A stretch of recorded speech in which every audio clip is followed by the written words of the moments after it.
Spoilers ahead. Watch out, and take care. The movie begins with some US Navy SEALs emerging, murdering some insurgents. They hunt for someone, as they travel through the ruins of that building and the streets of Aleppo. When they clear the building, Agent Ritter appears, and instructs them to liberate a CIA hostage held by Syrian government troops. After receiving some brief information from that agent, team leader John Kelly relocates his team to a different part of town. They launch an attack on a suspected building, and liberate the captives. When they finish the mission, John Kelly searches the pockets of a dead Syrian soldier, and discovers via his phone data that he was an ex-Russian army soldier. Agent Ritter requests that he abandon this matter, and move as soon as possible. A Russian unit shoots an RPG at them as they were leaving. Kelly and his squad conduct a counteroffensive. They quickly recognize that it was not a safe haven for Syrian forces, but rather a Russian arms depot. During the hard battle, they and the liberated hostage flee to the building's top, where a chopper awaits them. Aboard the chopper, Kelly blames Ritter for his men's deaths at the hands of the Russians. They will soon blast the building and flee. Next, one of Kelly's team members, who had recently retired from the military and is spending time with his family at home, is hit by a van outside his house. After a while, another retired team member is assassinated on the road, by some unknown assailants. These were among the troops that helped liberate the CIA hostage in Aleppo 3 years ago.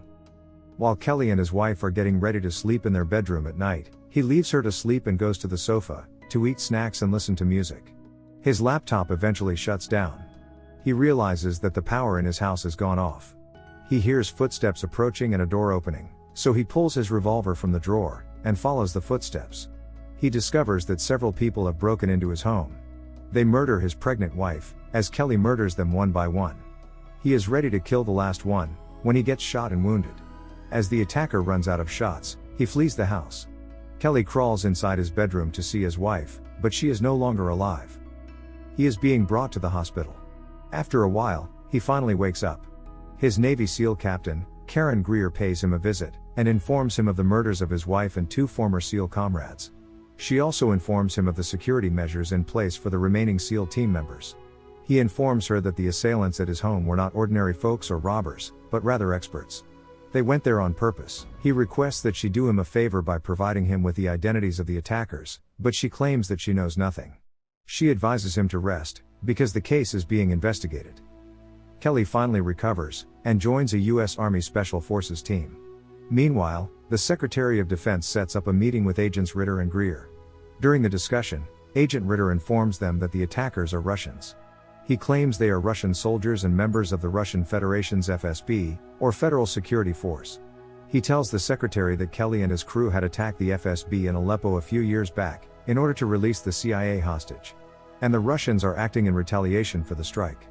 He also informs them that the CIA had decided not to take any action in response to these instances. He comes to the conclusion that they will not cause any problems with the assailants or Russia, continuing to investigate the matter. Karen returns to Kelly after some time has passed, and informs him that they are the Russians who murdered his wife and pals. She also informs him that the CIA will halt the probe. She does him the courtesy of providing him with the files of their passport facilitators in the United States. Andre is the one who assisted them in entering the United States. With all the necessary information in his possession, the protagonist immediately sets to work, to avenge the death of his wife and old friends. Next, Kelly walks to Andre's office while pretending to be inebriated. Andre's security stops him, and sends him away. Eventually, the protagonist returns to his pickup, and decides to pursue them with his car. On the highway, he chases Andre's car, and collides with him at the turn. He blocks his car in such a way that Andre can't get out of the car. He sets fire to his car and gets into it. He threatens Andre while shooting him in the leg, in order to reveal the identity of the 4th Russian member of the squad. Andre finally reveals that the name is Viktor Rykov, after some struggle. The protagonist then exits the vehicle and is apprehended by police. Karen pays a visit to Kelly in prison. She informs him that he is in serious trouble for murdering Andre.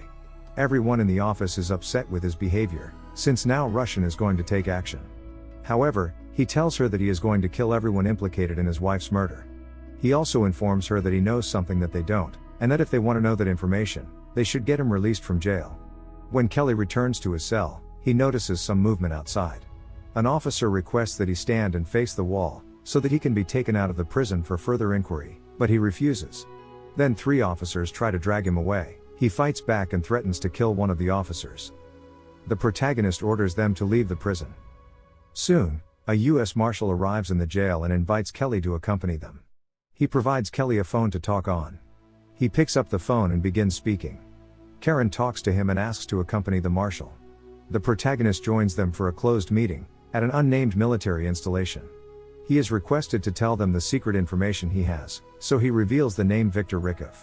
He is asked to identify the photographs that resemble Victor. However, Agent Ritter informs them that he has died.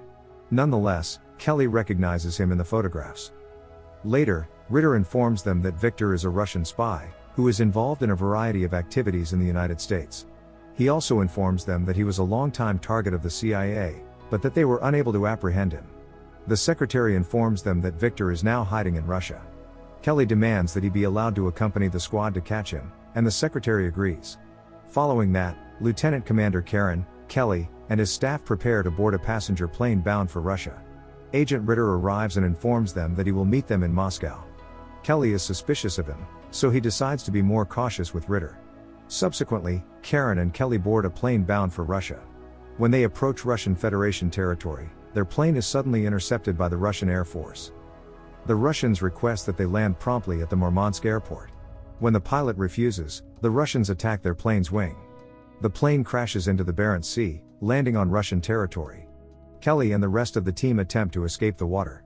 They shelter in a Russian safe house, surviving aboard a boat. After some time, they travel to Murmansk to another safe house, where Ritter is plotting something with 2 Russians and money on the table. Kelly accuses Ritter of treachery, and forces him to reveal his true motives. Ritter tells him that he arrived after the plane assault, when they assumed they were dead, and that he has come to finish the mission of apprehending Victor. He also informs him that he hired those 2 Russians to guide them to Victor. Kelly is about to shoot while choking him. Karen arrives and begs him not to lose his cool. The protagonist manages to control his emotions, and eventually spares Ritter's life. Agent Ritter then leads them to Victor's flat. Kelly arrives to discover Victor's bodyguards already dead. He notices Victor, who is dressed in a suicide jacket, waiting for them. Victor greets Kelly, and informs that he knew that the protagonist and his men were on their way to Russia to kill him. Victor assures him that he was not the one who planned to kill Kelly and his pregnant wife. Kelly keeps listening, and Victor claims that he and Kelly are in the same boat, and that someone led them here to murder themselves. Kelly then asks him to listen to him, but he pushes the button and blows himself up. A sniper shoots Dallas, one of Kelly's squad members, after the explosion. They are having difficulty locating the sniper. Soon, they figure it out in some way and kill him. However, in the meantime, another sniper begins to fire on them. Karen and Kelly eventually track down the enemies, and murder them in action.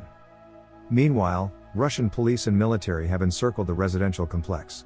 Kelly directs his troops to run through the back of the building, as he turns to face the cops on the rooftop. He detonates a device, killing many police officers, while his men successfully flee the apartment building in a van. Kelly keeps enemies busy with him while others escape. He also fights the military men who are coming to capture him on the apartment stairs. The protagonist eventually escapes as well, disguising himself as a Russian army troop with a tear gas mask on his face. Next, he arrives at the coordinates in a Russian vehicle. Karen greets him and drives him to a boat. He swiftly departs Russia with his remaining team members, Karen and Ritter. Kelly questions Agent Ritter on the boat about Victor and his employment at the CIA. Ritter tells him about his career. He also instructs him to carry a money bag on the boat, and vanish somewhere in the world. He promises to report him dead in the operation to the CIA office. Kelly thanks him, and apologizes for previously mistaking him as a traitor. After some time, when Secretary Clay was in a restaurant's restroom, the protagonist appears. He confronts him with his genuine motives for sending him to Russia, bringing up Victor's pawn conversations. The protagonist kidnaps him in his car when he can't answer. Kelly threatens to kill his family if he does not reveal the truth. Secretary Clay finally explains why he assigned him to this task. He goes on to imply that US-Russian connections should be limited, in order to help the economy. Following these events, they have ample reason to threaten the peoples of both countries with war. He further claims that this brings the American people together, against their shared adversary, Russia. He informs him that he and his colleagues were merely bait. Therefore, they plan to lead them all to the same place, to kill each other. In this way, the governments of both countries would not be suspected of anything. The protagonist drives the automobile into the river in the middle of his talk, drowning himself and Secretary Clay. Karen then pulls Kelly out of the river. Kelly hands over the recorded device with Clay and Karen's confessing comments to the CIA. Karen drops him off at an airport, and gives him a new passport. She begs him to start over with a new name and not forget about her. The end. Thank you for watching. Subscribe if you'd like to see more videos like this. Turn on the notifications, and leave a like to help the channel out.